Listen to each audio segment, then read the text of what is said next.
boys. Hello. What's up? We're back for a month. We're back after our month's break. Hope you had a very Merry Christmas and a nice New Year.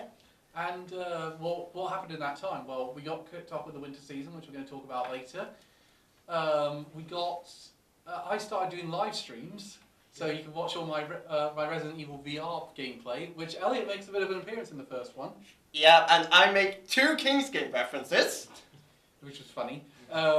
I also started doing Overwatch live streams, which I got, my first time I did it, I got a play of the game with Winston, which hence why he's here. And also, your boy just got a Switch. Oh, yeah. You've been playing some great games for it. Yeah, I've already got Breath of the Wild and Mario Kart 8. So good. We also had a few other things that happened. I went to review Coco. You went to... What did I review? I reviewed a Netflix series called Dark, which is the German one. We all saw... well, I think we all saw Devilman Cry. Well, you started Devilman Cry, baby. I saw it. Which we thought... Me and Ren were not that impressed with it, and my girlfriend's going to kill me for that. I've only, on Stars, I've only been like reacting to trailers. Like I've reacted to Slenderman and Sherlock Gnomes, which, by the way, no. Delete! Delete! Delete! We're all now on Stardust actually. Reese and Ren joined. Right. Yay. Just in time for the new season. And we're gonna start. So we post a lot of our reaction to a lot of the anime we watch on there. So you'll be. We're gonna leave in the description box our Stardust name, so you can follow us on it. And also, if you want my opinions on like all the seasonal anime from last year, I've got them all up there. Which unfortunately Calvin's already watched, so he really knows what I think, what my favourite is. Which it's all kind of interesting because we're now moving on to before we move on to 2018, since this is the season finale of the first season of Anime Amigos. Yeah, we're considering seasons now. You're welcome. Since this is season 1 finale, let's move on. Before we go on to 2018, I think we should get 2017 done, dusted. We need an Anime of the Year. We have 4 nominees. Don't mock me. So from winter we had Saga, Tanya the Evil. Our best of spring, WorldEnd. What do you do at the end of the world? Are you busy? Will you save us? Our best, that's a mouthful. Our best of summer, Knights of Magic, and our best of fall, Juuni Taisen, the Zodiac War. So in a minute we're going to discuss our thoughts, our final thoughts on all 4, and then we're going to try and, because we're not going to make our final decision just yet. And then we're going to mark our top 4 in each of them individually, without telling the others what we've done. And then I'm going to add them all up, and we're going to have our Anime of the Year from that basis. But before we do that, before we do our personal list, where we just put any anime can make the list. What do we think of 2017 as a year in anime? I can't really compare it much to others because this is the first time I've actually been watching seasonal anime, but I think it's been a good first year for me. I think it's been good. It's definitely been the year of sequels. It's definitely been a year of sequels, and that's been my big problem with 2017. I think it's been too reliant on sequels, and then 2018 looks like it's going to be even worse for it. Yeah. I mean, just in the spring season alone, we're going to have a new Steins Gate, we're going to have a new My Hero Academia, we're going to have a new Tokyo Ghoul, Amatsu's coming back. One Punch Man. But that's later in the year. Yeah. This is just spring alone we're going to have all this. Just spring alone. More Fate as well. Oh yeah, we're getting more Fate. God knows there was a deficit in that area. Ripley is already saying, no, not more Fate. She already has an opinion on anime. She was in the room when I watched Devilman Cry, baby. She's like scarred. You just mixed 2 franchises together there, Devilman and Devil May Cry. Fuck! Someone make Devil May Cry baby now. So I love Devil May Cry, I'm just gonna say that now. The anime is good as well, actually.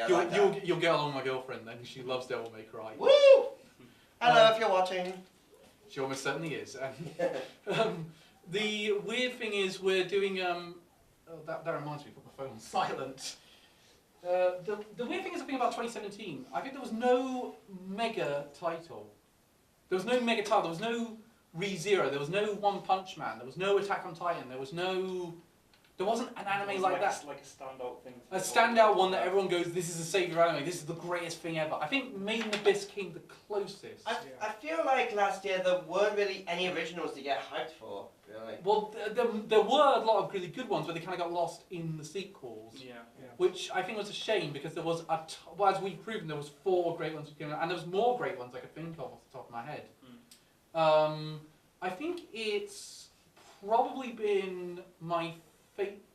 I mean, in terms of 2016, I think 2016 just had more standout titles compared to 2017. I think technically fall was the best season. Yeah, I'm with you there. Yeah. In terms of the quantity and quality, but I think the most enjoyable. But it was surprisingly when I did my top 5 personal list, very few anime from that season made either of my lists.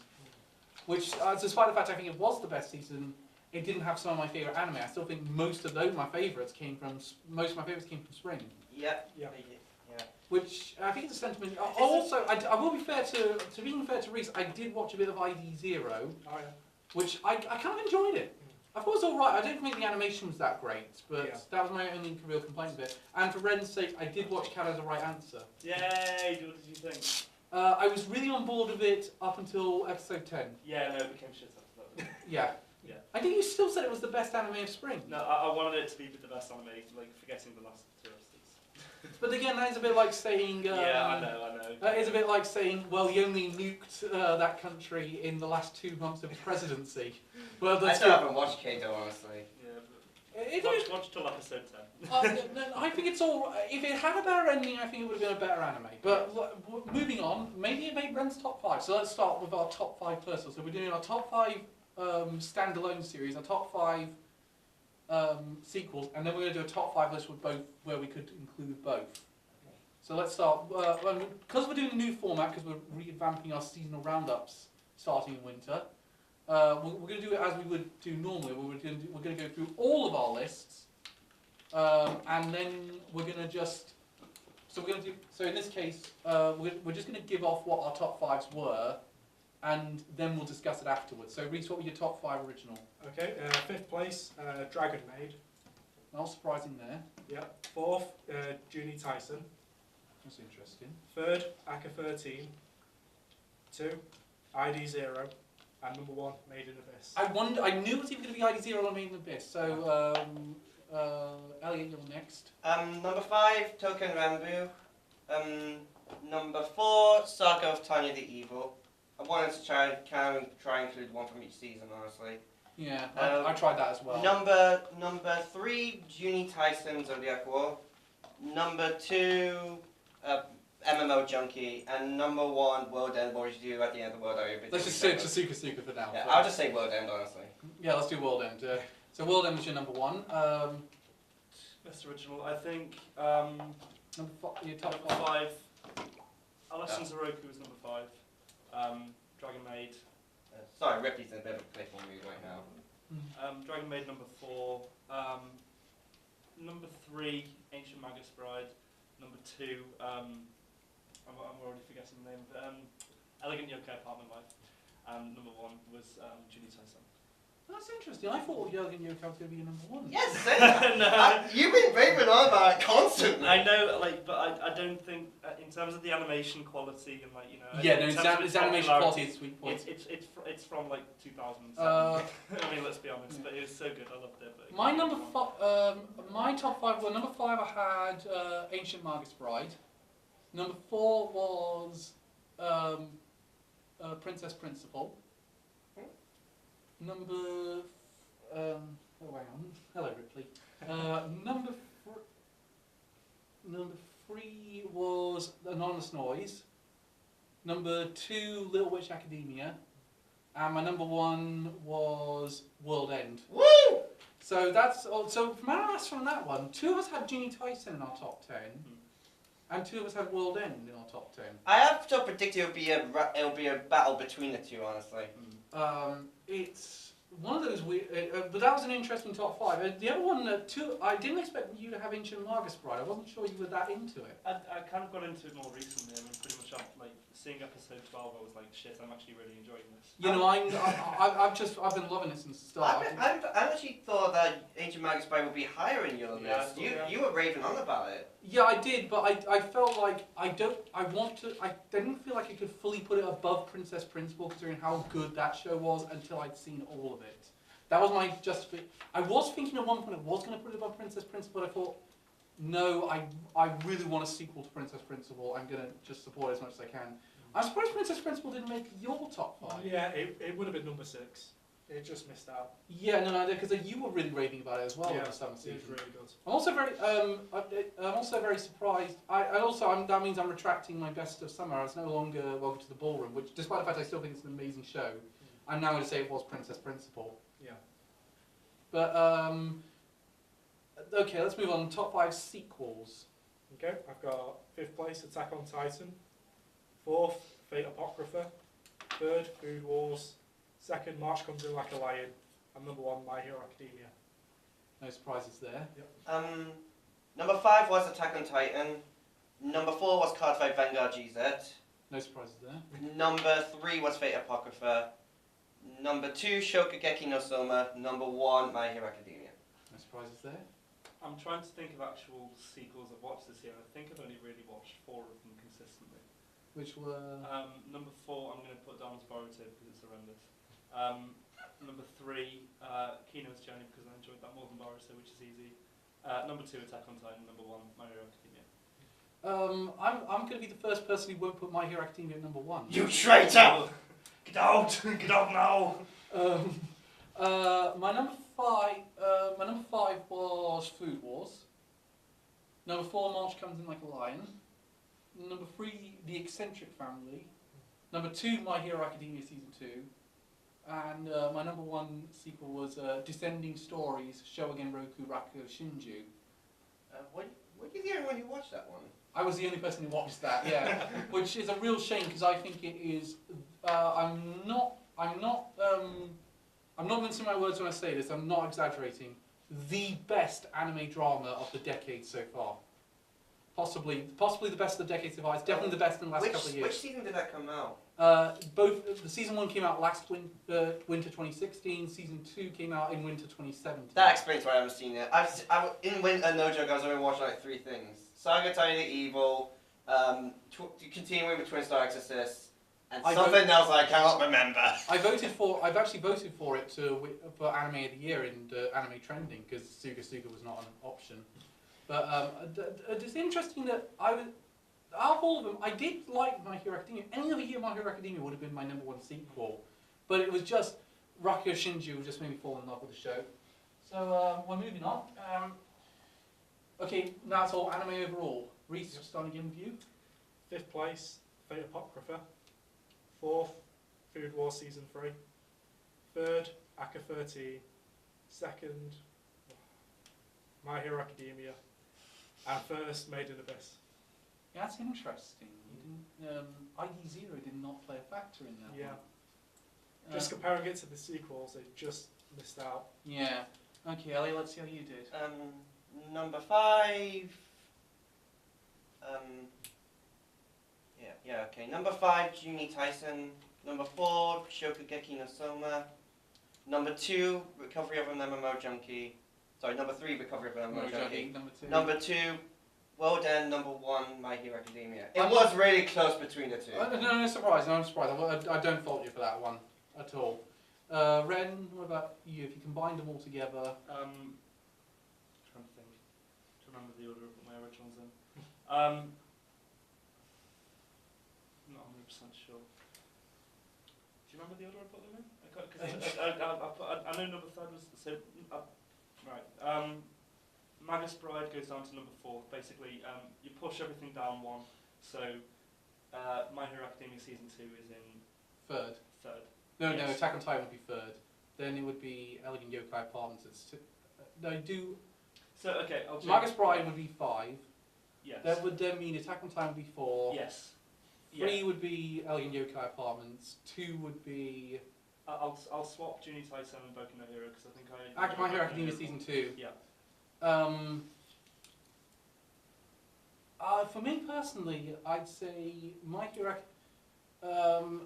My top 5 were for overall were I had Anonymous Noise at number 5, My Hero Academia Season 2 at number 4, number 3 was Little Witch Academia, number 2 was Descending Story Shogun Rokuroku Shinju, and WorldEnd was my number 1. But it does seem like My Hero Academia Season 2, most people agree, was the best thing to come out in 2017.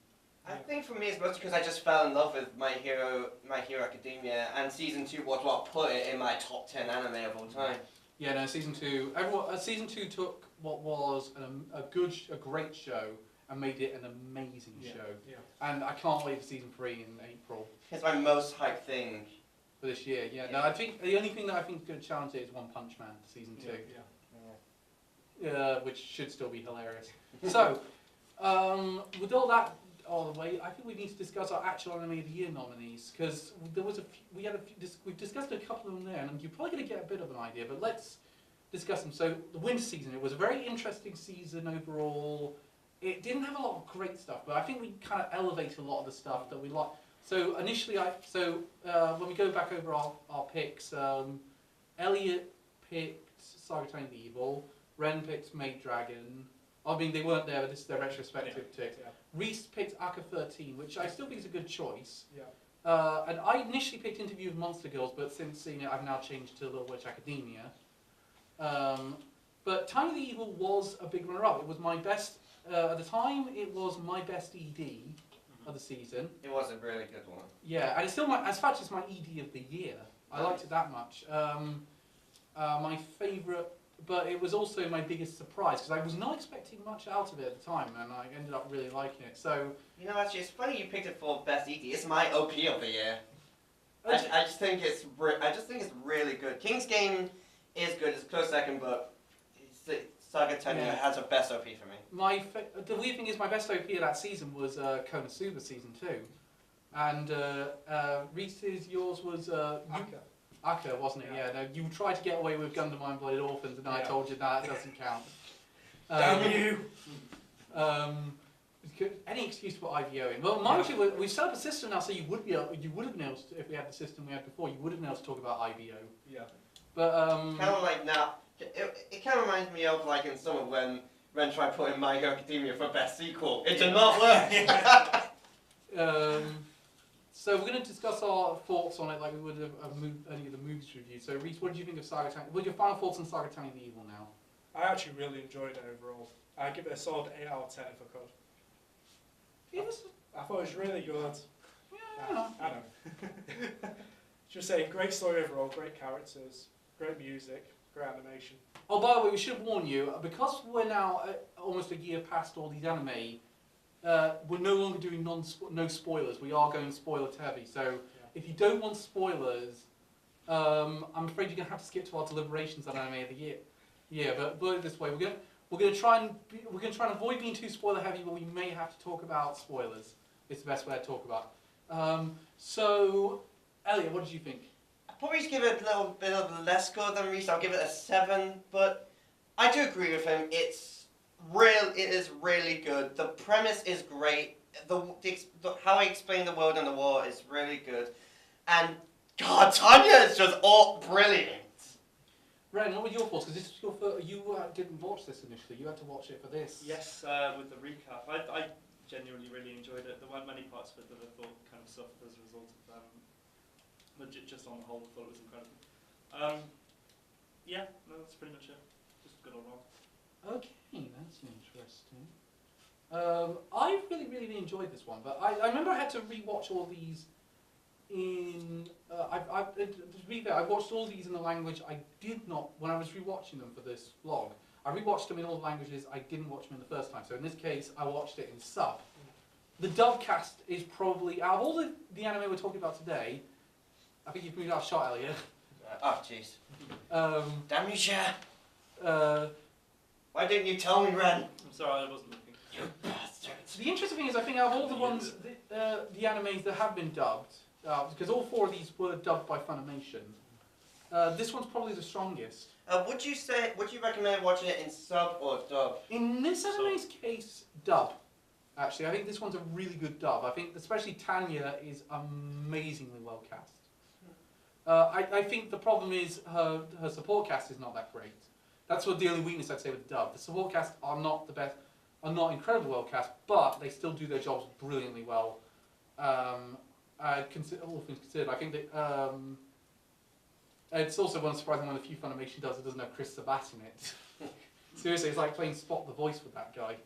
Now it's like Spot Piccolo from Dragon Ball Z.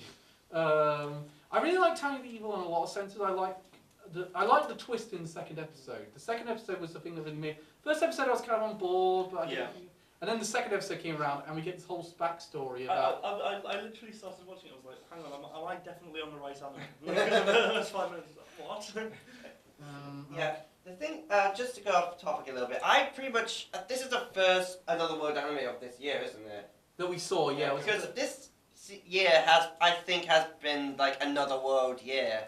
I'm glad you never watched Another World in Another World on my smartphone. Yeah. Because if you think about it, that a lot of the anime in this year were Another World. Saga, Tanya the Evil, Nice and Magic, and Another World on my smartphone. Sengoku Nightblood, which really didn't have to be, by the way. And trust me, the way they sent her to the other world in that is stupid. Do you know what happened? No. She gets out her phone, a portal shows up.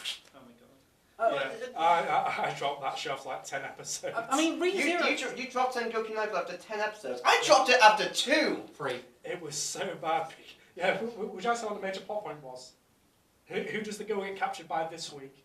That's all it was. Oh shit, I just realised. What? My girlfriend watches this and she really likes it. Oh no. Sorry! Sorry. Sorry, not sorry. Oh wait, no, I think I remember she said she wasn't going to watch it because she really liked the game. I know she played the game of it at least. Wait, it's based off a game? Yeah, Sengoku Nightblood I believe is based off a video game. I think I'm going to stick To be fair, we are not the target audience for it. I think we're going to stick with Token Renbu and Alright. Defense. Hang on. Yeah, sorry. David, everyone! You didn't even put Put this. this on. I'll go and do that now. Damn it, Ran! Sorry. Oh, Too dear. focused on eating rapper like a bastard. Next, No, one of our sponsors essentially is basically trying to censor the show. I can guarantee, for the next vlog, I'm going to make like a bad do not disturb sign of like a stick figure of Naruto going Rasengan and then Hokage Databayo and just stick it up when he forgets. Oh dear, that's even more disastrous than us house hunting. Oh Christ.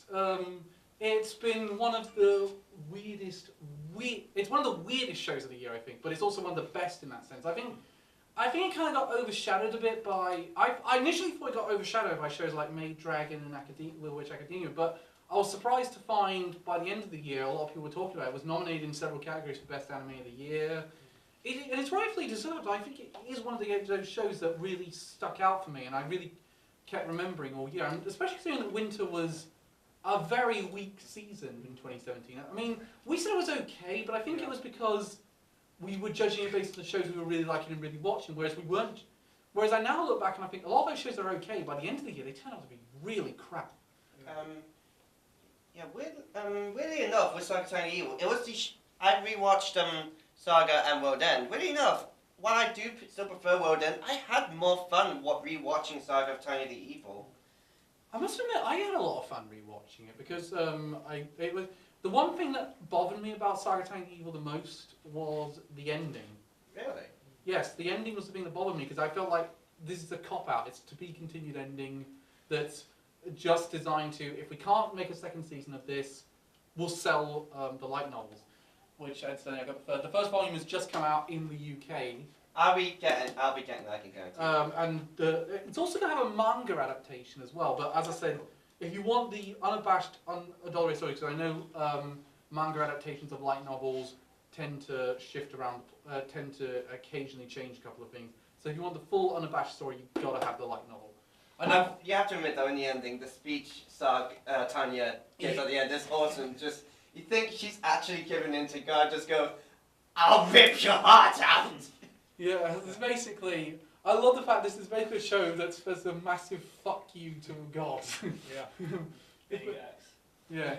The also, who would have thought that God would turn out to be a Russian nutcracker doll? Yeah, not only that, but God's kind of an asshole in this one, isn't he? Yeah, it's never been this much of an asshole since Evan Almighty.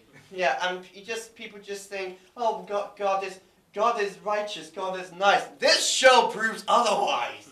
If you don't have faith, you become a sadistic little girl. Checkmate, atheists. Jesus Christ, literally. The weird thing is about this show, I think the biggest problem I had, that's my biggest problem with Tanya and the Evil, I think. But I think out of all the shows I watched this year, there's very few shows I laughed more at watching. I mean, one of my favourite scenes was her writing that letter of condolence to that guy's family. Which to be fair, is actually funnier in the dub than the sub. Is it really? Honestly, I promise you, watch that scene in the dub, it's so Never mind so that, funny. like, I'll be rewatching this series in dub. You're going to need a Funimation Now account to have it. Yeah, I'm thinking I'm going to get one.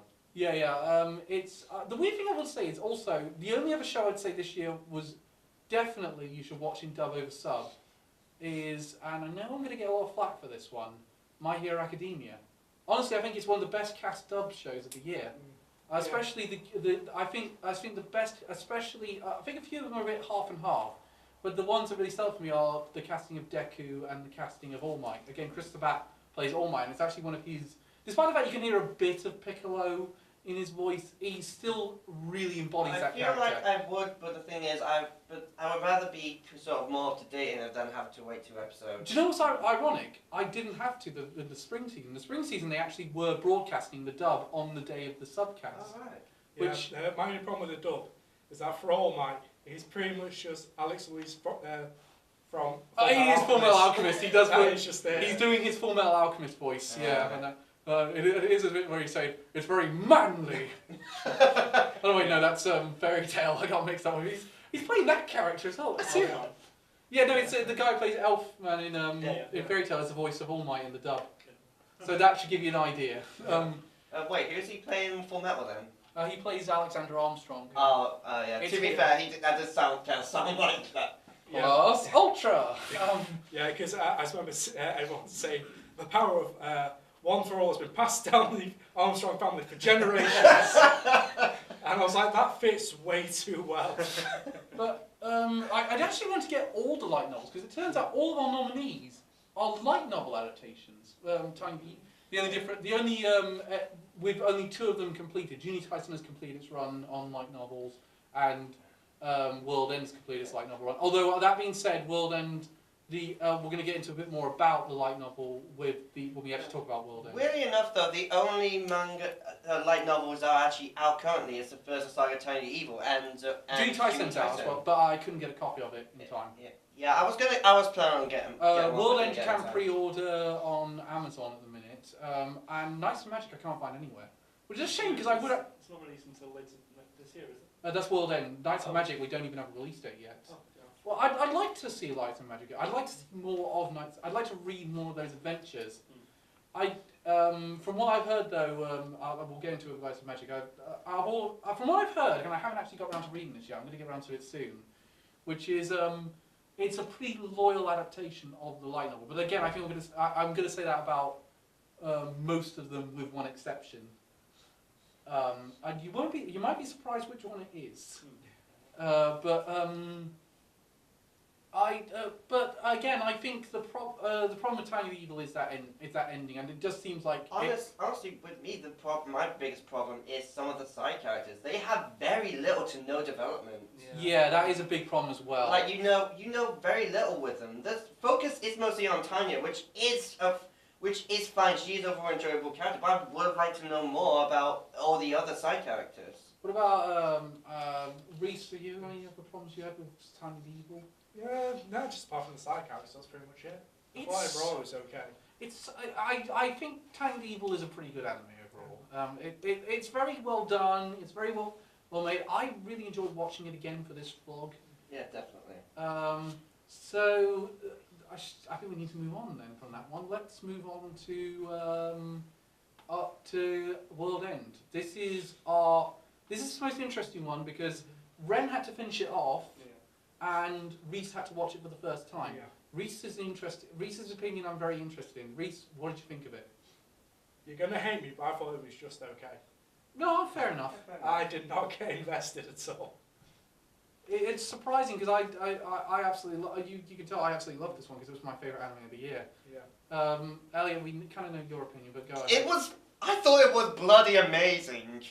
Like I was not like. I remember Calvin. I said I was gonna go on an anime binge. Which do you recommend? Calvin just recommended it. I just thought, oh yeah, I'll check it out. Next thing you know, whoa, this is awesome. Ren, your thoughts on it? Overall? Yeah, I thought I'm with Reese on this one. I didn't really think it was very good. I actually finished episode 11 just because I really wasn't enjoying it at the stage and was forced to watch the last episode. Yeah, it didn't really do much for me. Soundtrack's really good though. Animation's really nice, but ultimately The character design's also amazing as well. I love the character design. Yeah. You got to admit the character design is very distinctive. You would take one look at those characters and you think they're from that anime. Whereas I think a lot of which you can't admittedly you cannot say about a lot of anime. Mm. Yeah, but that amazing image of Kafoli with the tear is an amazing selling point. But it's also I've seen a lot of the artwork from the light novels and the manga adaptations, and they did a very good job of transferring that over. I absolutely love this show. I love the show's pieces. It's there's very few. I've always said there's only 2 anime that's managed to make me cry at the ending. Same here. I remember the first time I watched it, I would just remember, okay, my goal is to not cry. And you know what, I actually have the best way to not cry in an anime. Read the subtitles out loud. Yeah. That surprisingly helped a lot. Tears did fall, but... Well, the problem is the two I've watched that actually did make me cry. I saw in dub, so that didn't help. That one helped, which was those 2 are Clan Ad, which you all know why. I won't go into that spoiler. I haven't actually seen Neither Planet. have I, don't worry. And Your Line April, and again you all know that one. I won't go into spoilers with that one. I cried at One Piece and Oh, the Going Mary. yeah, the Going Mary. Spoiler. Oh, everyone knows that one by now. I cried at Angel Beats. I can see why with that one. I nearly cried at me. I nearly cried with WorldEnd. It was just such a. The thing is though, it never lets you believe this is going to be a happy ending. It says right from the start, this is a tragedy. It's a Greek tragedy, and I was actually amazed how they managed to work with our expectations to pull the trigger. It's like watching a documentary, a really well-made drama. Do you know what it is? It's like watching a really well-made drama about a really well-known disaster, and you know how it's going to end, but you're desperately hoping they'll pull something out. And they'll pull a cliche out to make it all right, and they don't quite do. And they don't quite do that, but you know it's all the better for it. Yeah. I did see it in. This was my first time seeing it in dub. It's not brilliantly cast actually. I will say the dub. The dub's cast is actually all right, but it's not my. I still think my favourite of the dubs is Juuni Taisen actually. I think Juuni Taisen is actually really good in dub. I think it's all the actors are very well cast, all the performances are very well good. So this might be with the possible exception of Knights and Magic. This might be its weakest category actually. The dub's not brilliant. So I really would recommend seeing this one in sub if you can. And if you live in the UK, it's on Crunchyroll. I mean, if you live in America, you're kind of stuck because you're gonna have to have Amazon Prime to see it, or have a Funimation Now account. So if you can only see it in dub, I'd still really recommend it. You still get a lot of the power and weight of it, but I think the Japanese cast really sold a lot of it. I need to hear your guys' problems with it, because you're going to have to convince me not to have this as number 1 when we do our roundup. Yeah, because, I mean, I didn't have any problems with this. What was making it just okay for you guys? Lack of plot. It's just so stagnant. I wasn't able to get into the romance at all. Which is weird because they're my favourite couple of the year. Yeah, I love the romance. And this is coming from someone who doesn't generally like romance anime. I quite like romance anime, but only when they're done very well. I think when they're done very well, the Japanese really get how to write it. Like, the only romance anime, I mentioned this in my spring, but the only romance anime I liked was Angel Beats. Something else I can't remember about Mirai Nikki. And yes, Mirai Nikki can be a romance. But I remember you saying that in the spring one as well. But the weird thing is about well, really it's Suka, which I think it's meant to be a small abbreviation of the Japanese title, which I'm not even going to begin to attempt to pronounce.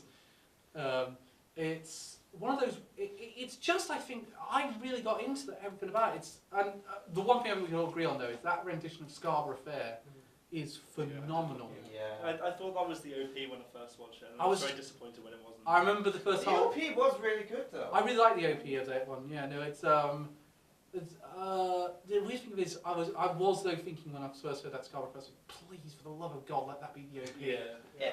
At least It we got was. it again in the final episode. And I actually Yeah. felt.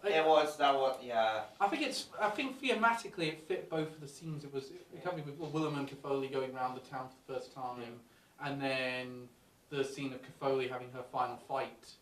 And from what I've heard from people who said on Reddit, the weird thing is, I remember I said I'd come back to about the light novel with one of them being not that accurate. Apparently it's semi-accurate to the light novels. Apparently from what I've heard, a lot of the scenes that apparently a lot of plot points were fleshed out more in the light novels. For example, the one girl who turned out she was on her second life. Yeah. Turns out they built up a lot more to that, and they had a lot more clues towards that in the light novel, whereas the anime did not quite have enough time. But considering they had to adapt 3 light novels, and because to be fair, it's a 5 light novel series. From what I've heard, this adapts like the first 2 or 3, and there's half the light novels are still yet to be adapted. Yeah, so come on, Suka Season 2. If we can do King's Game, we can do Suka. And that obligatory King's Game joke, check. Yeah, is this going to be a running gag for us? Are we going to have King's Game jokes in every video? Trust me, if we were going to do the introduction, my joke would have been Welcome to Anime Amigos, where every vlog we spend 10 minutes ranting about King Game. Speaking of... Christ, this means we're going to... Do you realise what you've done? You forced us to watch season 2. We were going to do it anyway, let's admit it. Yeah, fine. I wasn't.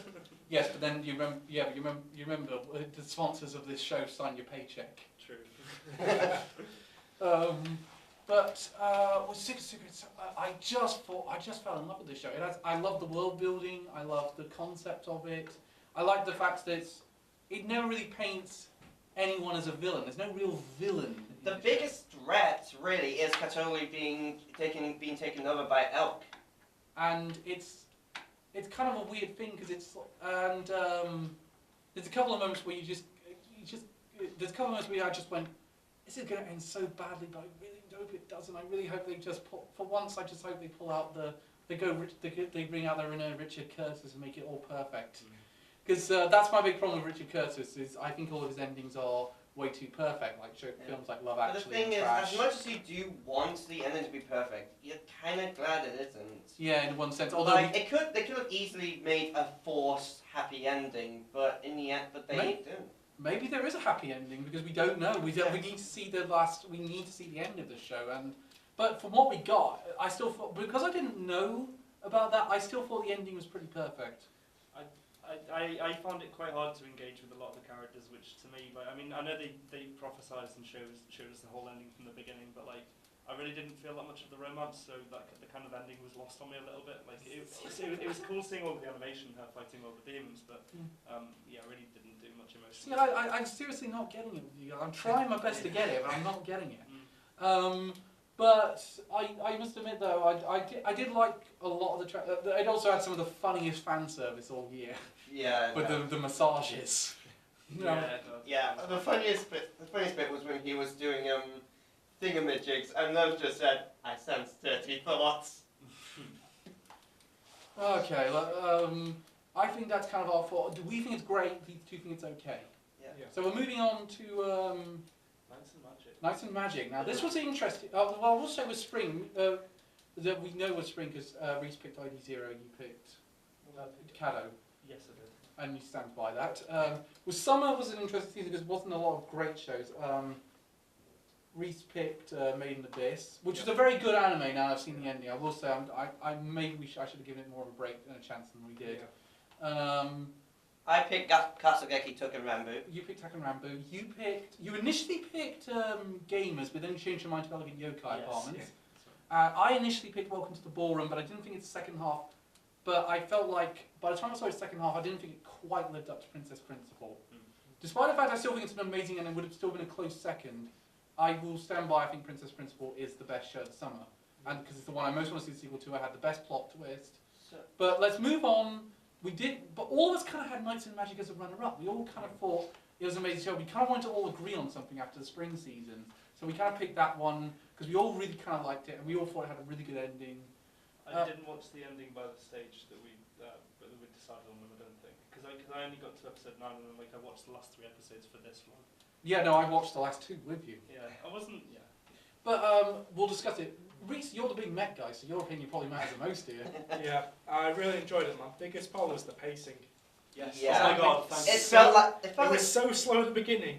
Then when it got to the second half, it was way too fast. it felt like it skipped a lot of things as Yeah, well. that's right. Like with the first, it took its time. Meanwhile, with the others, meanwhile, it's just we just conquered the evil kingdom. Do you know what? I'm not going to complain about pacing in Knights of... As much as I think Knights of Magic has a pacing problem, I'm not going to complain about it after watching Devilman Crybaby.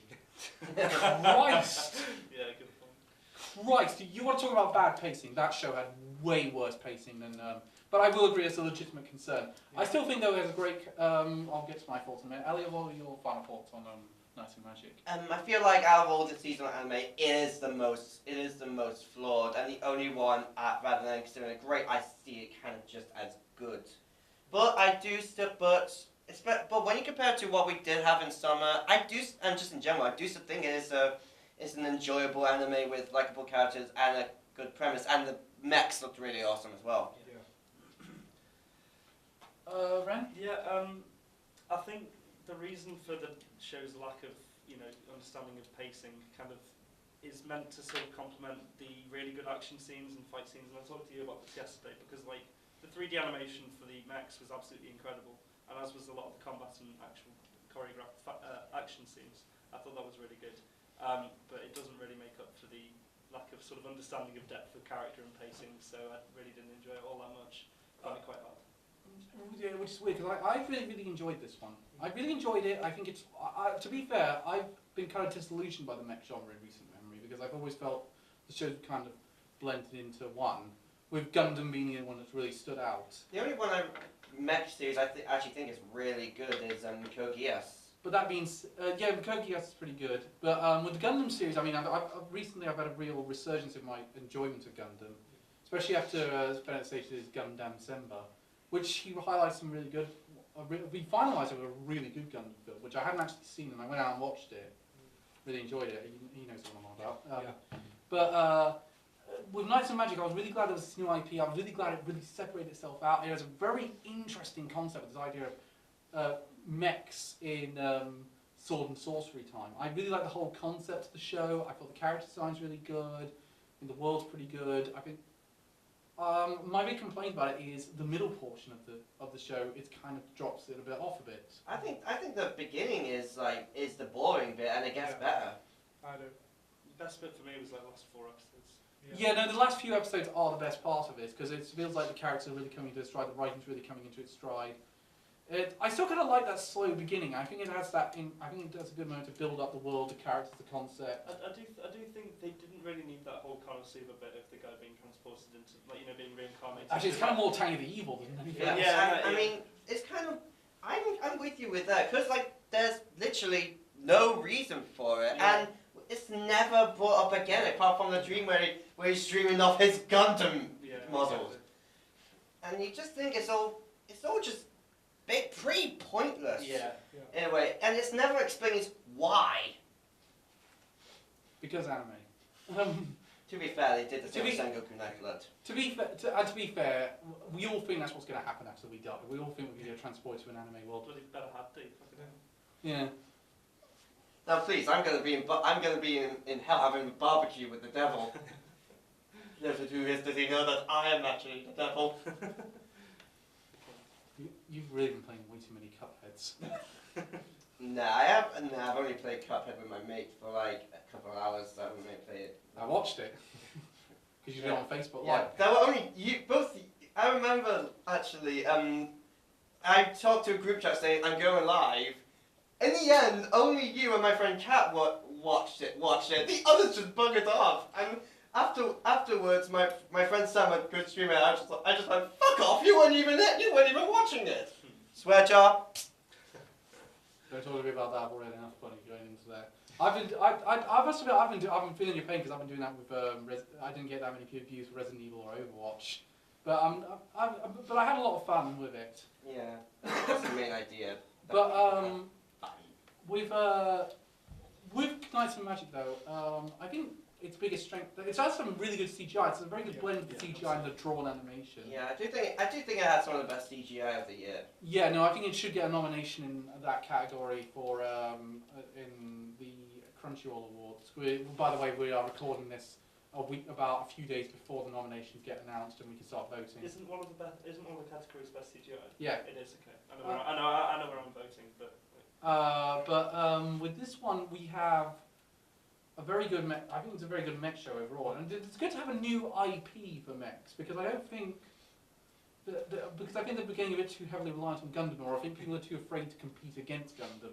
Yeah. Despite the fact they could make a very good mech show and they wouldn't have to be against Gundam. There's one show that's come out recently that already is starting to prove that.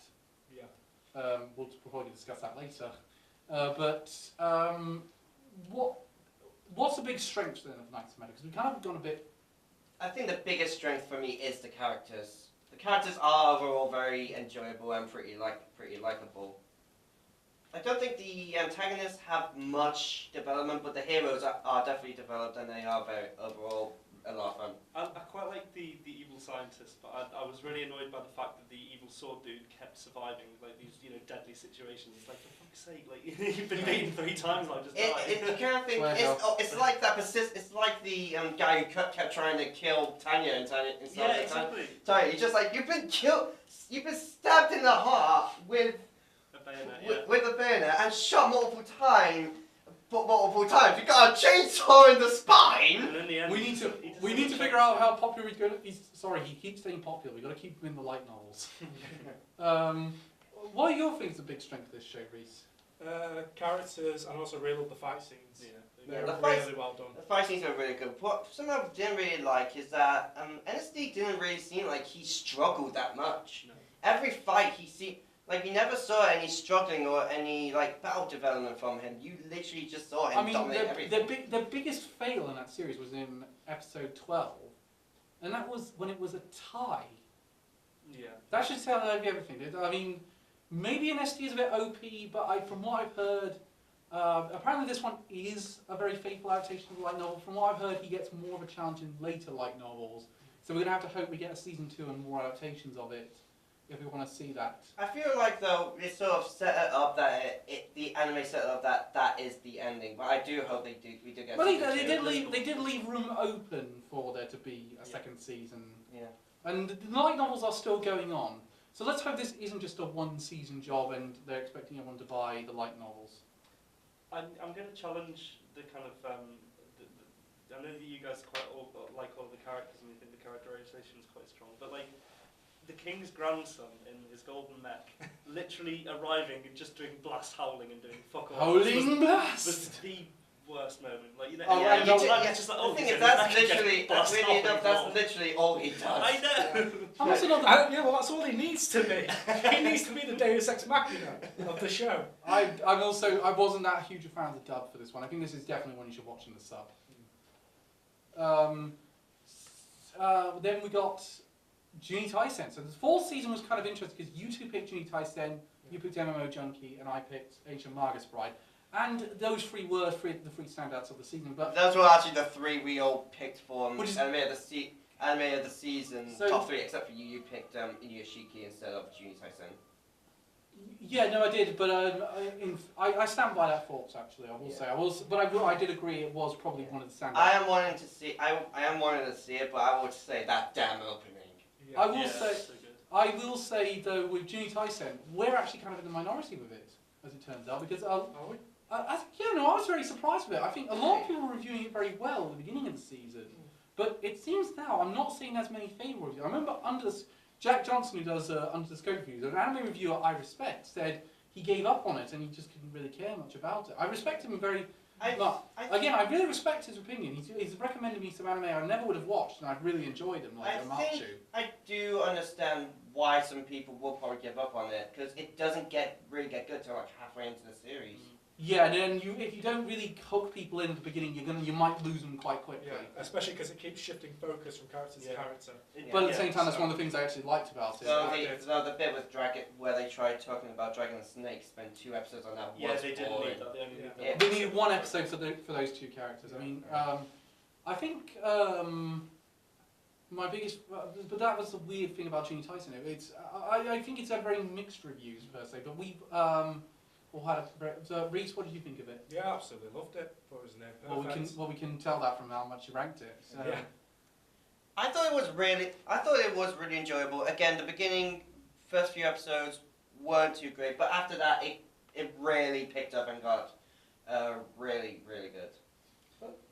Character piece, I thought it was incredible. I really liked the switching of focus and the fight animation we got was incredible. I just thought this show was Okay. no really good. Thank you. No, I think it's a no. I don't have anything to complain about this show. I think it's been really. I think it's really good. I think I think it's a good character piece. I think it's probably one of the most underrated action show of the year. I don't think people are given enough credit for how good it is. Just a straight action show. It did have a very surprising. I mean, oh no, sorry. The last 2 episodes have actually had some pretty good CGI scenes. And it's got a really good dub as well. Does it? Yeah, no, seriously, Rabbit is really well cast. I can't remember if they got to play Rabbit, but he's really good at the job. I keep going out of shot and it's annoying. I'm sitting closer to you, Ren. Oh. Oh, his girlfriend's probably jealous now. Let's get Calvin involved. No, thanks. You never compete with our love. And thankfully I'm on the other side of the table. Oh, come on. Get away from me. Oh, enough of the. No more yaoi fan fiction. Yes, more yaoi fanfiction. Let's move on, please. Look, my favourite character. I mean, everyone kind of has a favourite character that you could root for. Like I root for Monkey. I rooted for Rat, but my favorite character was Rabbit. I actually thought for 1 minute Rabbit was going to win the whole thing because they kind of were building up the idea that he could do it. The thing is, though, I think that's still what they were doing. It's sort of a character that is very likely to win, but you don't want to win. Yeah. Rat, I predicted Rat was going to win it because I thought that the whole thing they're building up this idea of the Zodiac War would be like the actual Zodiac race of Chinese myth and legend. But I actually kind of thought his power was kind of interesting. He basically has Prince of Persia powers. Yeah. I like that it wasn't revealed until the end. Or for a more contemporary ending, for a more contemporary reference, it has Life is Strange powers. I think also he just feels lucky that there was a way he could win. Yeah. Yeah. Even if it was 100. And I like the fact his final wish was really well done. Yeah, Yeah. that was good. Like his final wish was practically perfect. Which I was wondering what they were going to do. I mean, I did like. I like the fact that he was basically this inconspicuous, just high schooler.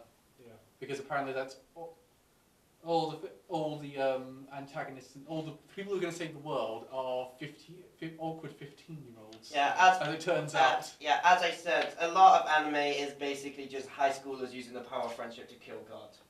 If there's one thing That's why Christians hate Anime is unholy. Bitch, anime is my god. Do you know what's weird? I remember. Praise the sun. Do you know what's weird? There was actually back. Oh God, it's doing the thing again. Oh, it's okay. There was a preacher back when Pokemon was really popular claimed that Pokemon was going to lead to kids getting into the occult and demonic possession. Well, Yeah. I thought it was more on like animal cruelty. Oh, Peter claimed that one. Yeah, when it first came out, due to the whole aspect of evolution, all the Christians were up in arms against it.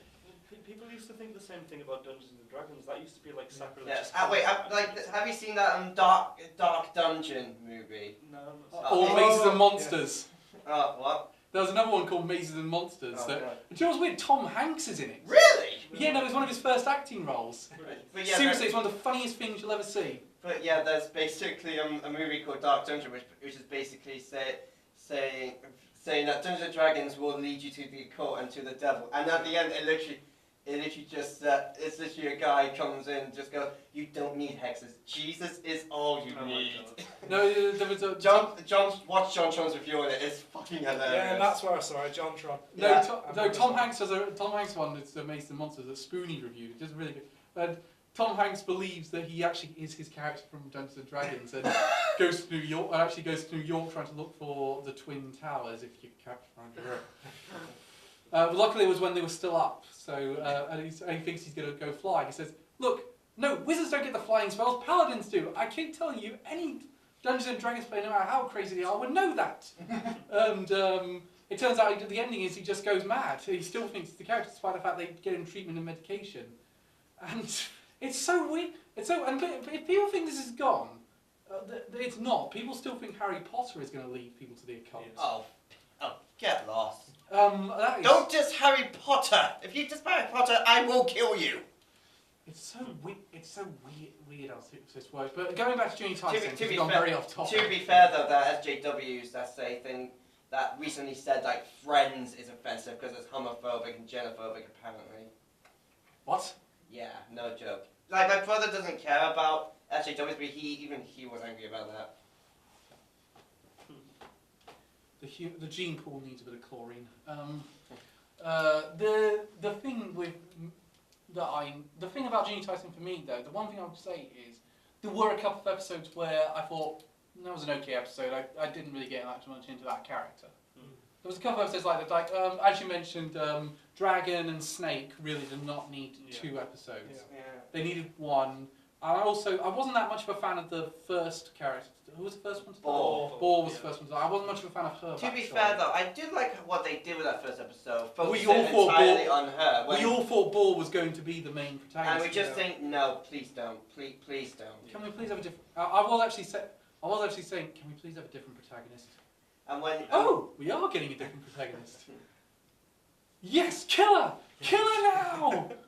yeah, I think that's the moment where you just knew, yep, that rabbit's likely gonna win. But then again, I mean, how much did it take to kill rabbits? For Christ's Yeah, sake. Jesus. And Rabbit looked horrifying in the second to last episode. my girlfriend's favourite was Tiger, and she was so distraught when Tiger died, and it was just like I remember just getting a text saying, "Tiger, no!" Trust me, I still remember. I sent a message to a friend after watching the end of Super Secret, just going, "I need a hug." No, that was I think that was me. No, it wasn't you. It was another friend. I would have gone at you though, probably. I was a dribbling wreck after. Yeah, after trust the me. end. Trust me. After the ending of that, I said I went to to see my dad. My brother just went, "Well, it was good. I enjoyed it. Now, if you excuse me, I'm gonna go stand to spend the rest of the night crying." And I did. But Juuni Taisen, I think. What would you guys have any other weaknesses you can think of it? Because we've been a fair of all of these. The dragon episode. Yeah. Um, I don't know. Mostly just the first 5 episodes. I don't really get. I think they keep it enough mysterious whilst keeping enough in there that's really quite good. And I will never get bored of everybody. Clap your hands. Yeah. Apparently, despite the fact it's only based on 1 light novel, which does adapt and adapts quite well from what I've heard. Apparently, some of the backstories were quite condensed, and they go into a bit more detail in the light, which you'd expect. But you see glimpses of that in like is it the last episode or the second to last episode where he's receiving his wish and he's sort of going through like apparently I really hit it off with Rabbit in one world and then like he finds out that Dog is like a primary school teacher or something. There was the last episode where he finds out. It turns out he was going up to. And I said there was a possible romance between him and Monkey, which never went anywhere. Unfortunately, it should have gone somewhere. That's another complaint I have. It should have been. I think Monkey should have lasted longer than she did because she was one of the best characters of the show. Yeah, everyone wanted Monkey to win, I think. Yeah, I think it's kind of fitting though because like it's not just who is the strongest and who has like the most moralistic beliefs. It's like He was smart enough to stay out of the fight for most of it. Yeah. And he just played every scenario as much as he could. But my favourite thing about this one though was the fight. Some of the fight scenes are brilliantly choreographed. Yeah, I mean. And the thing is, it knows to go to the backstory because it knows it can't sustain just the fight scenes. It needs to be a character piece. I mean, monkey and rat against the rabbit and the headless dragon, I think it was. Or Yeah, was it yeah. snake? I can't remember. I think it was dragon. Okay, that's so. I think we're kind of agreed on this one. I think the okay, so we'll start doing a bit of comparison between the shows before we write down our decisions. What do we think had the best OP out of all of them? Saga of Tony the Evil. Sorry, Tony Evil? Juuni Taisen. Juuni Taisen. Super Suka. Well, I'll stick to WorldEnd for now. WorldEnd for the best. Out of all of them, the WorldEnd. Which one was the worst of the OPs out of those four? Or the weakest, let's say, because I don't think any of them were bad. Nice and magic, I would say. Knights of Magic. Nice and magic. Nice. I wanted to say something good about Knights and Magic. Okay, EDs. Which one was the best ED? Again, I have to say Suka Suka. Saga. Oh no, sorry, Saga. Saga. Saga best. Saga. Saga. Weakest ED? Nice and magic again. Yeah. Knights of Magic. Yeah, I say nice and magic. Do you know, I'm going to go against you guys on this one. I'm going to say Juuni Taisen. Really? I thought any Oh, I ED enjoyed for that Juuni ED. Taisen was good. It's alright, but the thing is, the fact of the matter is, I'm playing them over in my head, and I think, which one would I want to play the actual... I thought they were all good sequences, but which one would I actually want to play the song of over and over again? Juuni Taisen's the one that least comes up in my memory. Whereas, I think with all the others, I got somewhat of a memory. Although I will say, Knights and Magic was a close second. Okay, so which one do you reckon had the best score, the best music score? Oh jeez. Suka Suka, I say. For WorldEnd. I'm going to have to go with Suka Suka, to be honest. I'm going to go with Juuni Taisen. I'm going to stick with these guys and go with WorldEnd, but I think Juuni Taisen was a close second. Which one's the weakest in this category? I honestly have no idea. Well, let's stick out the weakest in this one. Okay, I think weakest was Saga, honestly. yeah, it's not, I The don't actual remember. soundtrack, I didn't I really barely know. remember much about the soundtrack of You Juuni. know, Yeah. honestly, I thought Knights of Magic had a pretty good soundtrack as well. Yeah, I got it. Nice and magic was pretty good. And Juuni Taisen has some good fight scene music. Which one do you reckon had the best animation? WorldEnd, I say. Juuni Taisen. Juuni Taisen. Yeah. It's a close call for me, but I think I'm going to go with WorldEnd. As much as I think I just think it did the best job It of did. mixing several animation styles Yeah. into one. It did have very good animation. Which one do you reckon had the best character design? Best character design. I'm gonna say Juuni Taisen with this one. Juuni Taisen. Yep, Juuni Taisen. As much as I want to say WorldEnd because I think it's an amazing character design, I think Juuni Taisen just has the best character design out of all of them. It's a really- I think it's also because they all have something that is like makes them similar to their own to the animals they represent, and they all look unique. yeah. Yeah. Which one is the weakest in this category? Nice and magic. I mean, Saga wasn't really that varied, but to be fair, I like the hairstyles. I think I've got to go with Saga. I think Saga's hairstyle was more like real life than the others. I'm going to go against the grain and say WorldEnd. Ooh. Yeah, it was Seriously? yeah, it was just generic lollies and love interests. I, I just... There just wasn't enough uniqueness to the characters. I'm going to disagree with you completely on that one, but I think the weakest was Knights and Magic actually in this one. I think more effort went to the mech designs and the character Yeah. designs. Yeah, definitely agree with that. They did have the best CG though. It was probably the best CG, yeah. Okay. We never had a weakness for animation. What's the weakest animated out of all of them? Saga. Yeah, I'll go with Saga. Yeah, as well. Saga. I don't think It's any of them. unfortunate. I don't think any of them are bad though. No. Yeah. So None of them are bad. I think that's a bit. So I think that's a rather moot point, but I would have to agree. Saga's probably the weakest animated out of all. But that being said, it is done by a relatively new studio. Yeah. So I can't. But I think they should be commended for how well they did with Yeah. the limited budget they had. Which one had the best characters? As much as I want to say WorldEnd, I do have to go with Juuni Taisen. Juuni Taisen. Juuni Taisen. I want to say WorldEnd. But I know in reality, it's Juuni Taisen. Yeah. Well, it probably doesn't help that half of the cast is just magic lollies. And that's it. But To to be fair, they are kind of playing off that trope. I do There's a think- large lizard man. I do think It is kind of like meant to be though commentary on that idea. I do think that with the mains that WorldEnd does have the most, does have the best one. I'm dreading saying this now. Which one is the weakest in the cast of characters? Knights of Magic, definitely. I'm glad you didn't say WorldEnd. I do still like the characters in Nice and Magic, but yeah, we'll have to agree. Yeah, Nice and Magic. Yeah, Knights and Magic, none of them are really that. There's a few that are pretty good there, but none of them are that memorable. But not too many memorable ones. Again, not that many actually. They didn't get that much development either. I tell you what, I thought the best character in Knights of Magic was the enemy general dude who died in the dragon. I thought he was really No, good. he didn't. But- Remember, he turns up at the end to say, "I'll get you next No, time, no, Gadget. not- Next not- time." Not the sword dude, the guy with the eye patch. Yeah, he still lives.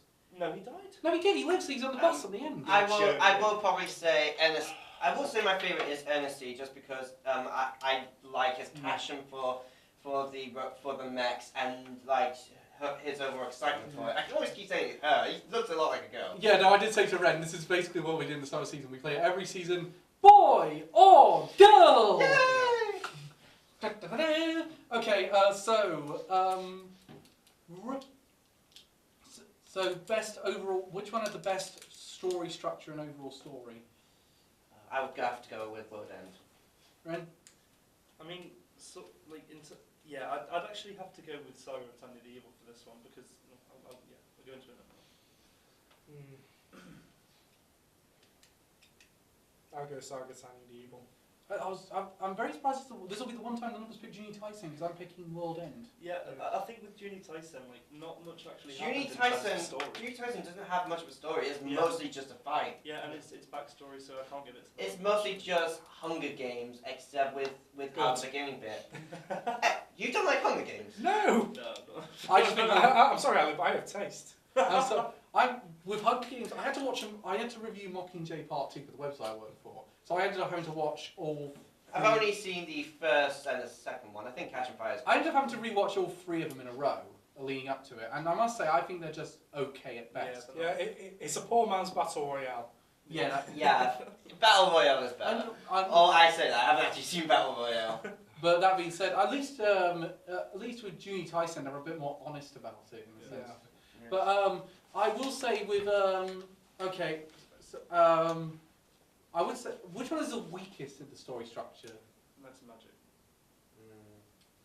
and running story? Yeah, Knights and Magic. Juuni Taisen Yeah, didn't have much of a story, but at least it was good. Yeah, no, I'll give you that one. Knights and Magic, definitely the weakest in this category. So, time for us all to write down our top four. We're going to do it in secret, so we don't. I think And then they're going to hand it to me. you already know mine, so I might as well not. So talk amongst yourselves for a minute.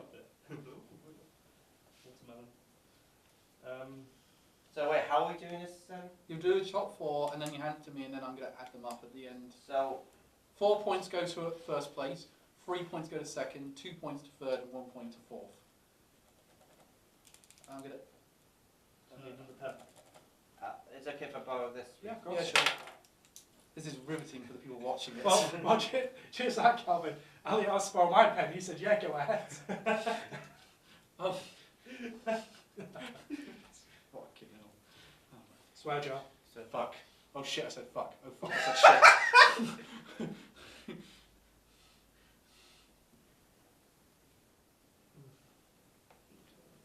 Right, I've done.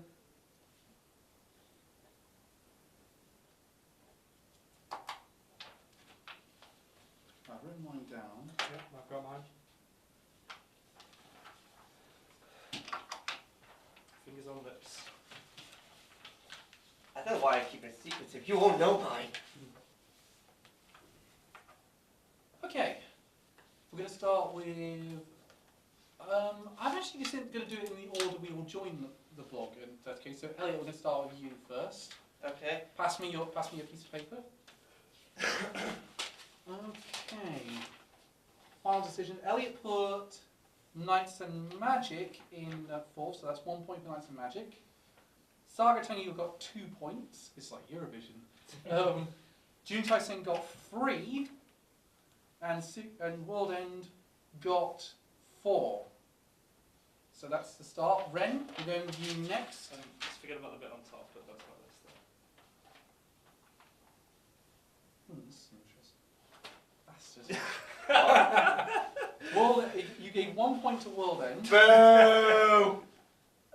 You gave 2 points to Knights and Magic.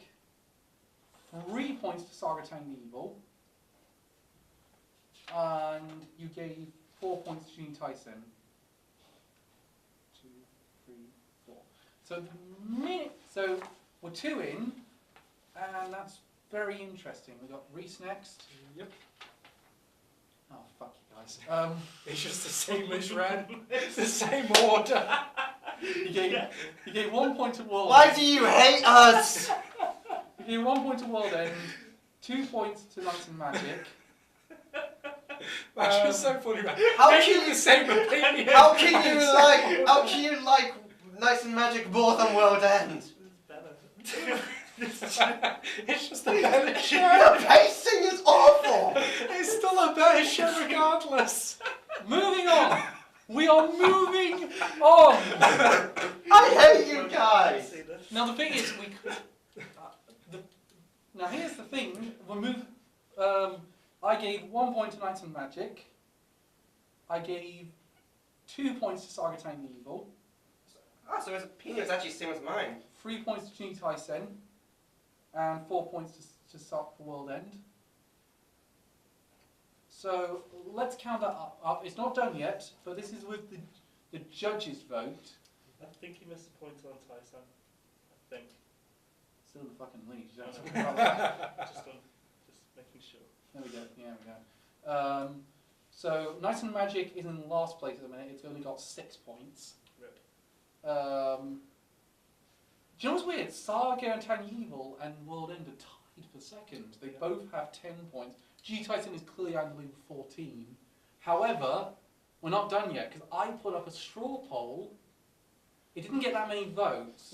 I think, yeah, you know what? It said on it, it got 2 votes, and I think it's from these 2. No, I was unbiased and didn't do it. I didn't do it. No, one of them was my girlfriend actually. I know that for a fact. One of them was a mate of mine, but I did actually ask a few people on a Facebook group what they thought out of the 4 of them was the best. So we're going to add up their scores.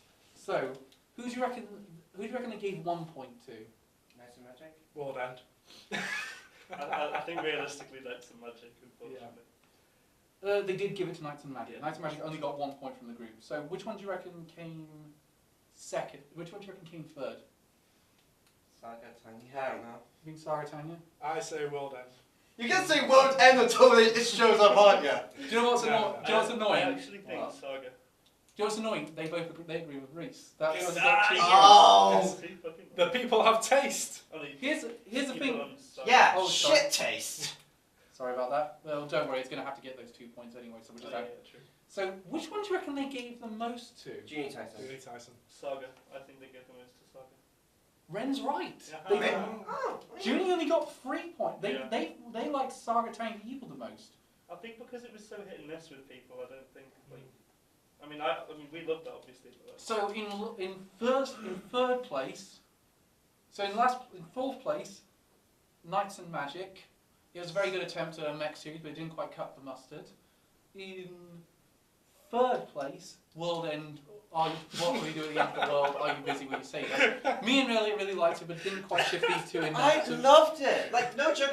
I'm not joking here. It's in my top 20. yeah. I think it could end up in mine as well. I love that show, but I said I'd play as fair. Number 2 is Saga Tiny Evil, which we all really liked. Yeah, I really yeah. did enjoy that. But our I'm winner, gonna get the night novels. I'm gonna say that now. but our winner and anime of the year 2017 is Juuni Taisen: The Zodiac Hey. War. I hate you guys. I quit. Anime Amigos. That's it. Come back, Elliot. I'm only joking. I'm gonna leave this group. This is too much fun.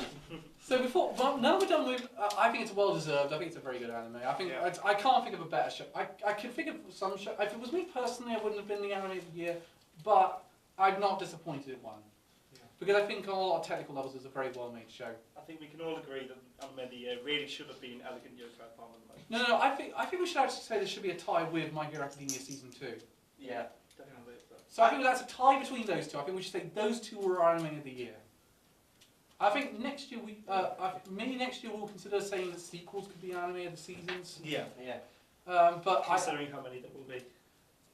we'll decide on the top. We'll have more discussion on our off time about this because we're going to discuss how we do our best holdovers for this and our character categories. So let's move on. Winter. We started it. We're only a few episodes in. what's we really enjoying right now? Overlord.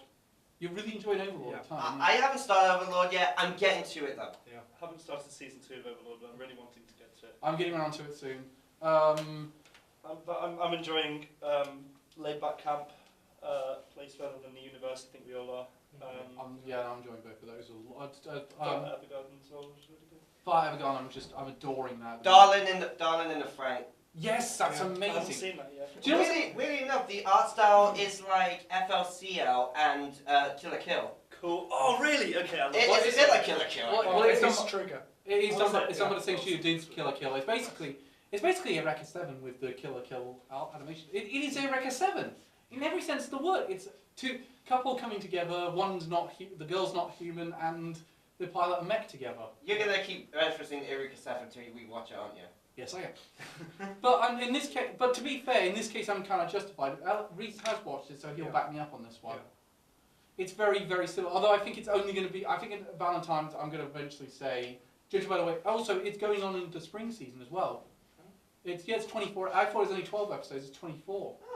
So I guess that'll be a holdover. And Violet Evergarden, seriously, one episode and I'm adoring Yeah, it. I am loving it. Loved it after one episode. I'm so happy Netflix are doing this as a simulcast. Yeah. Unlike Seven Deadly Sins and Fate, so kind of. Yeah, let's move on for that one. But one thing that me and Ren have really been enjoying, I don't know about, and you guys I know have been because I've been watching your Stardust videos, A Place Further Than the Universe. Yeah, So, yeah. loving Really that good. one. At the minute, the three standouts for me at the minute are A Place Further Than the Universe, Darling in Franks, and Violet Evergarden. I don't know about you guys. What about Miss Koizumi Loves Ramen? That's so good. I've dropped that already. Oh my god, it's so good. I mean, it's like Food Wars, only it's on ramen and it sucks. It's like a breath And it of has a fresh air to the anime. And it has a character who you want to just do, you just want to punch in the face every second. You want to punch all the characters in the face. Another one I dropped, which I know Reese was mediocre, Basilisk. Yeah. It's ninjas with incest. Oh, okay. Yeah. I wanted to Oh watch god, it because it looked fun. oh god, It's not. if you want incest, citrus. Yeah. Well, yeah. Citrus technically isn't, but it technically is. It's a lesbian love story between two stepsisters. Yeah, but they're not blood related. Unlike Basilisk, which is a brother and sister. Excuse me, if you've seen hentai, you will know that incest is okay. Well, I mean, also SAO season. Well, I mean, the second half of season 1. At least they didn't. Yeah, incest. At least they didn't go full through with that one. Yeah. So what you like about it, at least they didn't go full through with it. Yeah. You know what, actually, fun fact, King's Game Origins also has incest. What is up with you, Japan? I mean, you're Serious? You're asking that now, like after that many years of this. Do you know what's weird? There actually was an unofficial chapter of SAO that they did on Facebook fanfic page. The author actually did the unofficial one. Those authors wouldn't let me. Called chapter 16.5, where it actually turned out that Kirito and Asuna did have sex in the game. Yep. Oh, I thought they did. Oh, and there's one standout quote. Would you like to hear it? What? Oh god. 2.5 years of semen glooped out. Oh That is the direct quote. my god. I think that's a tenner in a swear jar, just Yeah. for the imagery it 2.5 conjured up. years of semen. Never mind that. Glooped. Never mind that. Get a jar and give me your credit card. Yeah. That's, I remember as soon as that came out, everyone went on that. it's a 2 girls 1 cup of anime. Yeah. But I wanted to really discuss the Crunchyroll Awards, but You know you love it, Ren. No, I do love it. I really wanted to discuss Crunchyroll Awards. It's not up yet. So we're going to be discussing that on our Twitter pages now, I think. Yep. We're going to discuss who we voted for in each of the categories. And what I'm going to do is I'm going to put up, here's what I voted for best film, what did you guys vote for? So if you follow our Facebook, we'll go over that. But we'll go over we'll do what we can now and briefly, because I know Elliot's got to get out of this soon. I know Best, and we want to have a go of his game, so I'm just going to go pick up my phone. I don't know where I've put it. And go over the categories. So we'll decide what we think should be our things. So here we go. I bet I'm going to do it now, and they actually have announced it. Yeah, because it was already announced this time last year. So Yeah, and it was like people on Facebook. You could campaign for the one you wanted to. At least this will be the one year where Yuri on Ice won't win everything. Yeah. I'm a bit disappointed they got rid of. Do you reckon I can retroactively vote for Kira Yoshikage being best villain because it shouldn't have been a villain from a race to win best villain? Yes, Is I that think. okay? Yeah, let's do that one. Best villain. Who do you think should be nominated? Who do you think? Rabbit. Yeah, Robert. Yeah, Rabbit. I'd like to also suggest. I think the one that will win it, and the one that I suggest is the Hero Killer Stain. Oh yeah. I don't want him to win. Yeah, I He's think, good, but no, Rabbit's a good choice. Yeah, Is there any, I prefer Rabbit. any other nominees you can think of you'd really like to see nominated? The mad scientist from Knights of Magic at the end, because he was hilarious. he was He really was good actually. I liked him. Yeah, he's pretty good. The- What about the villains from Princess Principal? I quite like them. Oh, Kada would be a good villain. I think he'd be a good villain. Yeah. Let's see how that goes. We'll move on from that one. Best hero. Boruto. No, I'm kidding. The Best. By the way, can we make a news resolution as an anime community and stop doing the Boruto's Jad joke? It got It's old. so funny. It got old real fast. Wait, what joke? The Boruto's dad shipping him. Yeah. Just like instead of saying Naruto, just always saying Boruto's dad. Yeah. Let's move. And then instead of Boruto, it's Naruto's son. Let's move on quickly. Best hero. Deku's surely going to win this 2 years in a row. Yeah, I think Deku. they'll avoid voting for him twice. I might still vote for him twice because he really excelled this year as a character. Yeah. For me. So if we're not allowed to pick sequels, I can't say Tanya. She's more of a villain. Yeah, Tanya. If we can nominate her for best villain, I'd really love her to get nominated. Yeah. Just top of my head, That's really I'd really hard. like to see. I remember. I'd really like to see the girls from Princess Principal. I'd like to see one of them get I'd nominated. like to see Zoroku or Alba as a. I'm not sure he I don't qualifies think he'd enough. win, but I like think to see I think he could qualify for another category, but Yeah. I'd like to see. I'm not sure really with this one. Maybe Wilhelm, but Willem was alright. He's alright. I'm not sure he'd be a brilliant choice though for best villain. It's a shame because I'd love to nominate them for best couple, but it's not a couple. The category's not in this year. Yeah. Best. So that's our. I can't think of anything off the top of my head. no. Best male and female. We'll get to that when we get to best slice of life. Blendes. Dragon Maid. Dragon Maid. Dragon Maid. I would like Dragon Maid to get nominated, but I'd also like to see Dragon Maid is probably one of my favorite slice of life shows of the year. I'm surprised you didn't say Yokai Apartments instantly. Oh yeah, that's true actually. Yeah, okay, I changed my answer to Yoko Apartments. Too late, boy. I don't think it will get a No, nomination. it won't win that. I mean, over Dragon Maid. I love the idea it's going to work. I love the idea that I don't think it will. It certainly should not be nominated for best animation. No. I know, knowing the Yuri on Ice Award, one crappy animation show will beat out Yeah, two. very true. Here's one we haven't. But best slice of life. We've said Blend MMO Junkie if it qualifies. I'd like to see get nominated. Yeah, actually, good point. Yeah. If it qualifies, I think the weird thing is I think this Maid Dragon. I think is the top one we're all thinking at this point. I think it was such a good show. So funny. Okay, best score. I'm actually before we go on to that, I'm really glad they added slice of life category because I think there's a lot of great 2016 anime that kind of missed out because that category wasn't there. Yeah. This is another new category, best score, Hmm. best music score. My Hero Academia was really good again, Yeah. but most of it's not new stuff. Same with Food Wars. Gotta go with WorldEnd. WorldEnd is a really good one. Come on, guys, even you would admit that's a pretty good one. We did have a good soundtrack. Yeah. I can't think of it like off the top of my head. That's hard. This is why I wish we had the categories for that one. So let's come back to that one. Yeah. Best ED. Tanya. Tanya. Actually, Boruto had one really good. Ren desperately trying to get Boruto in there. One Ren, really good face ED. it, Boruto sucks! It does suck, but it It's has going to get a one nomination. good ED, I and it was one guarantee. I episode. guarantee Boruto will get a nomination. Oh, somewhere wait, down the line. we actually know King's Game. I really like the ED for King's Game. Well, if Ren's saying Boruto, I'm going to go Dragon Ball Super, ending 10. Do you know what's weird? We've not That was said. Do you know amazing. what one we haven't said? My Hero Academia. Any of the My Hero Academia EDs.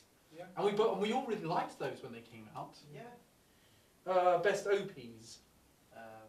Juuni Taisen. Saga, Tanya the I Evil. think Elegant Yoko Apartment will get a nomination. I don't. No, think- not Elegant, sorry. Ancient Magus Sprite. What was I giving Elegant Yoko What? Apartment? How are those two the same I in don't any know. way? No. I think Man of Emission's OP for Inuyashiki will definitely get a nomination. I'd like to see the Eccentric family get a nomination here.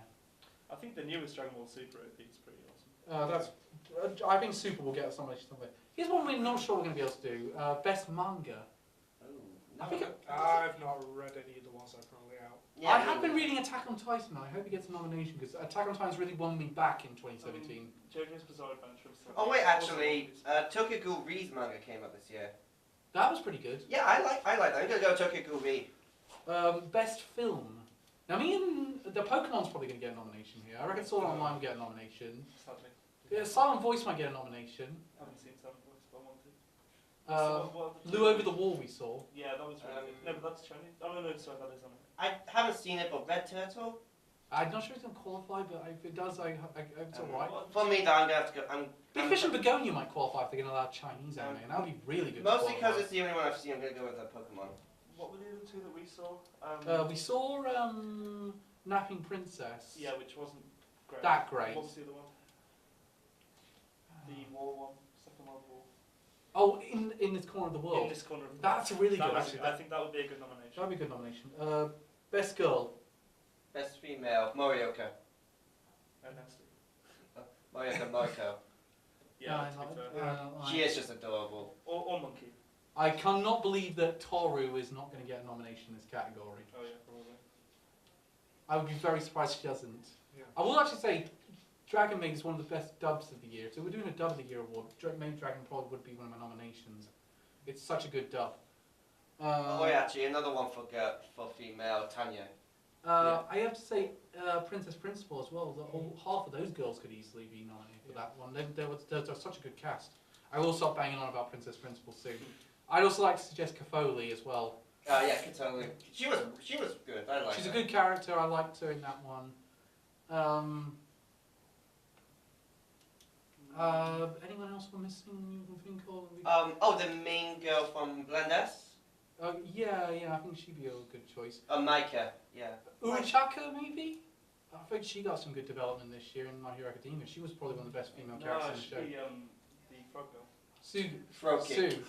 Froppy. Froppy. Froppy. She's the best. Froppy. Froppy. She's Hashtag Froppy for best girl.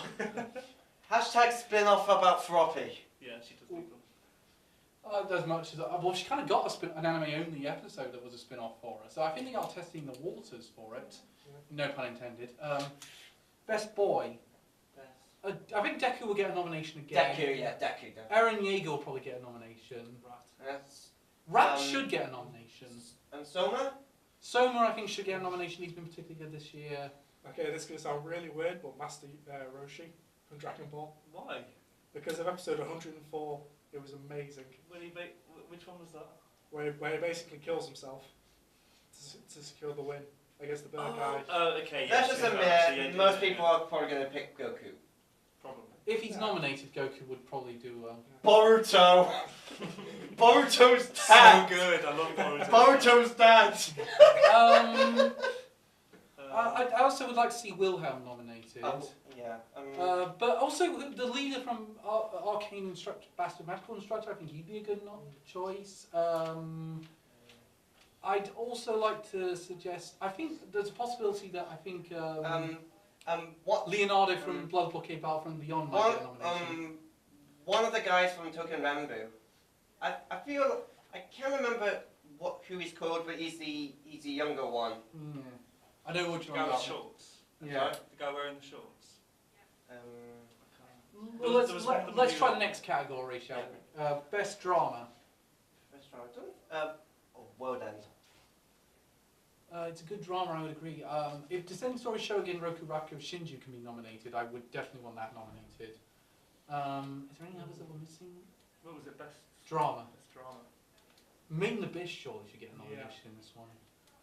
If it's going to count, I think it could count for Yeah, it. it should count. I'd really like to see it get a nomination in that one. Any others that we're thinking of? I'd also say Ancient Magus Bride? yeah, Ancient Magus Bride almost certainly will get a nomination. I think it really would be deserved. Best continuing series. Dragon Ball Super. Yeah, Dragon Ball Super. I think it will win that category, but I think it should. It'll be probably up against Boruto. It'll probably be up against Boruto. Naruto, so. I think it'll also be up against Black Clover. I never said it deserved to be. I said it probably will be. I said it didn't. I never said it deserved to be. I said it probably will be. I think if it can be nominated because of the time it came out and because it was still airing in 2017, but it ended in 2017, maybe Twin Star Exorcists. I'd love to see Twin Star Exorcists get a nomination. It's a very good show. If that's going to be nominated, I say Iron Blooded Orphan should. Because that ending. Yes, fine. That yes. ending. That ending. That That ending. ending. Yes, we get it. So good. Okay, moving on. Best comedy. Surely Maid Dragon's going to get this. Yeah. Yeah. Although I would like to say I'd like to see MMO Junkie get a nomination as well. Yeah, Blendes, I think, as well. Blinders could get one. I thought that was like one of the funniest ones this year. I will say though, it is very, very funny, and I really, really enjoyed that. I kind of like to see Little Witch Academia get a nomination as well. I think that was pretty good. Yeah. Well, if you want to troll anyone, you can go Devilman Crybaby. Luckily, it doesn't count for this awards. I think we're sorted on that. I think some of the scenes in My Hero Academia were funny as well. Yeah, but I think this is more for Yeah, straight. it's not. If we're counting sequels as well, it's got to be Code of Super Season 2. It Yeah. is so funny. Yeah. Best CGI. Nice and Magic. Yeah. That's That's I nice think, and as good as Nice and Magic is, I think Lands of the Lustrous is going to have this one. And Cat of the Right Answer will probably get a nomination. Yeah. Shall we move on to the next one? Probably Lands of the Lustrous will take this one as well, Best Animation. But is there anyone we can think of that really deserves Fate a nomination? Apocrypha. Fate Apocrypha Yeah. should get. Oh wait, and Token Remember. Ancient That was Magus really good. Token Remember, Ancient Magus Bride is good. I think Token Yeah, Remember Token could also Remember get a is nomination in both of those categories. There's a couple. I think Little Witch Academia should get a nomination in this category. It's got pretty good animation. Yeah, pretty unique. It's and another one that hasn't been said is Akka.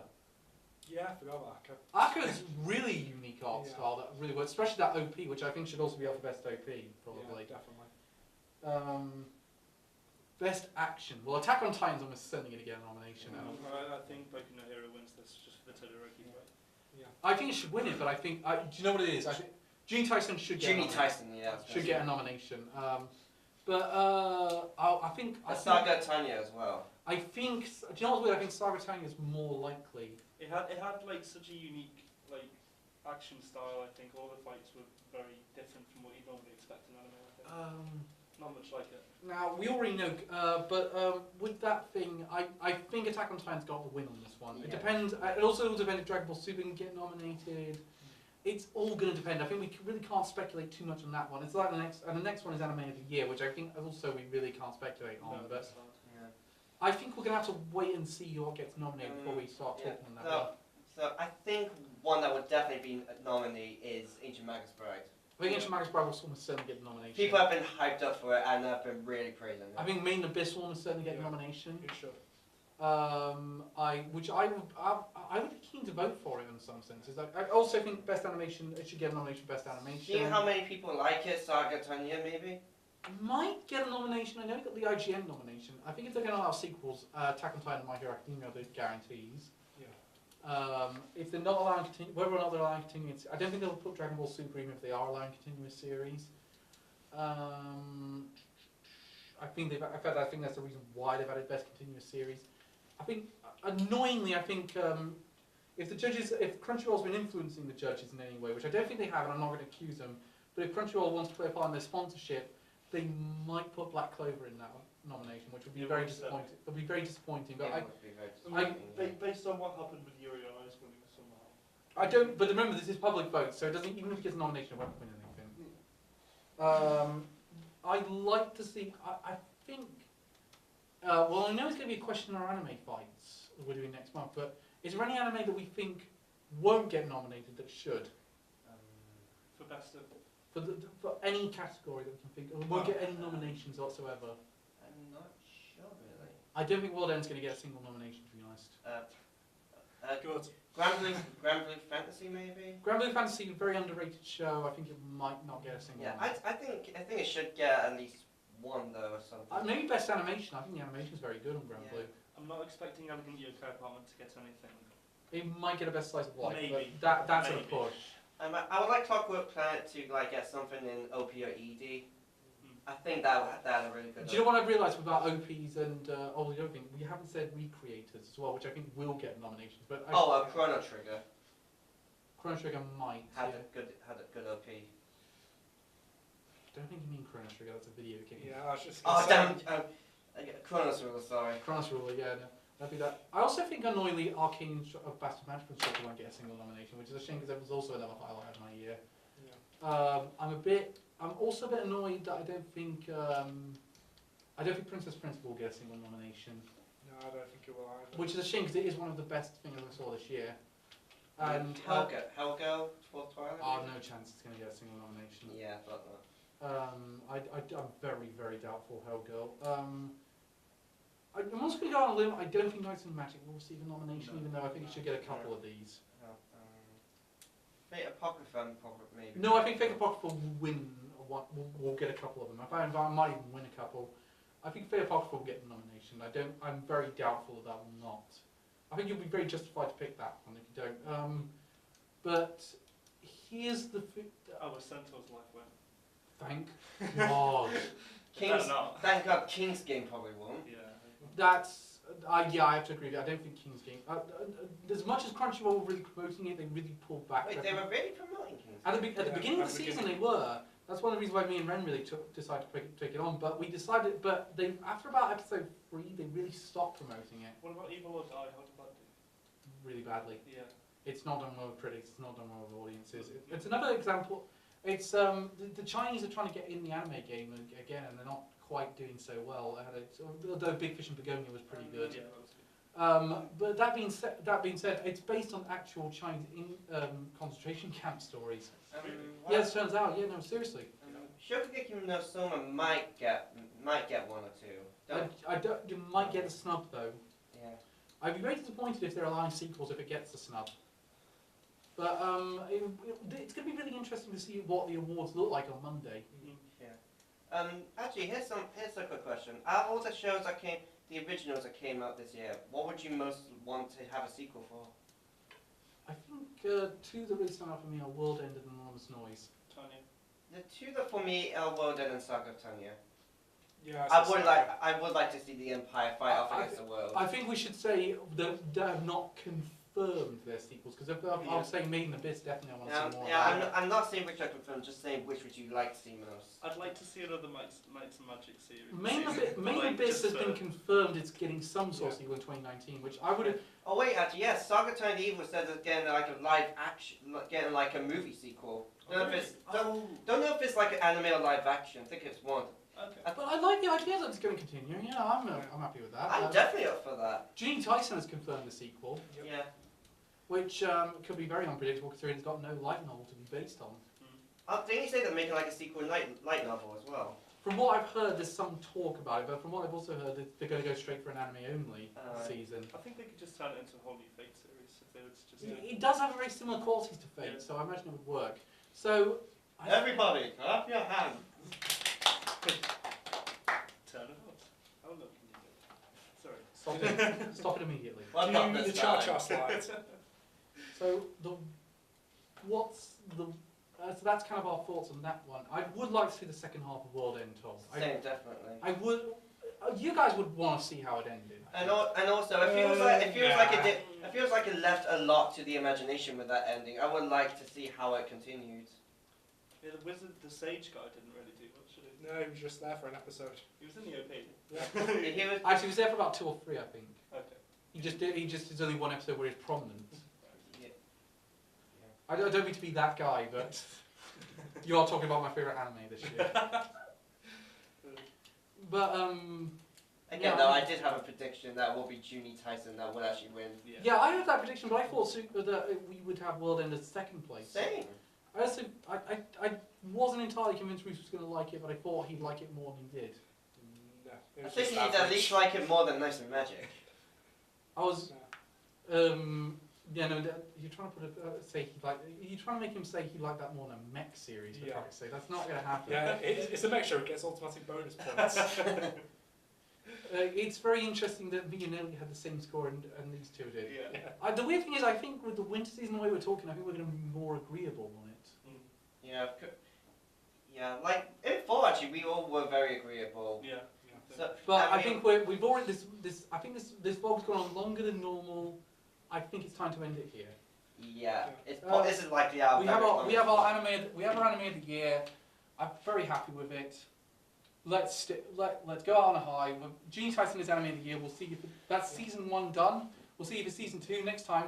We're going to be doing our homage to Screen Junkies by having a debate game called Anime Fights, where we'll be competing over a championship belt to see who's the best at debating anime. And this will, and Spoiler alert, I think I'm gonna lose everything. well, not necessarily. I mean, you could remember it's not going to be who makes. And remember, we're going to be judging it based on who does the best argument, not necessarily who has the answer you most agree with. Yeah. All right, so thank you for watching a season of Anime Amigos. We'll be back next month with that, and we'll be back in March. Sorry. Bless you. Well, I don't see this show. We'll be back in March for our Best of Winter 2018, which will be different this time because we're adding 3 new categories. No, wait, 4 new categories. Thank you very much for watching. See you next time. Goodbye. See ya.